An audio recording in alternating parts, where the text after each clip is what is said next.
Jaz mislim, da bi to, bi rekel, nespametno potezo premijeja povzel ravno en tweet gospoda Črnčeca, ki pravi, da so migranti nasilni kriminalci, ki seboj prinašajo neznane viroze, garje in podobne bolezni. Mislim, da je to lahko dobra prispodoba tega, kaj gospod Črnčec sedaj prinaša v kabinet predsednika vlade.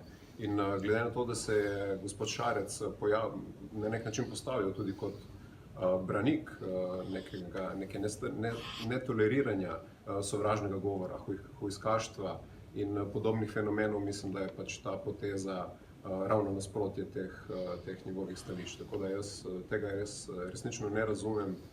Mislim, da je tu prvič požrl besedo in seveda tu je treba poudariti tudi to, da je to tudi nek resen zasuk v desno. Mislim, da ta način retorike ni nič kaj dosti drugačen od tega, kar recimo govori gospod Grims v Državnem zboru.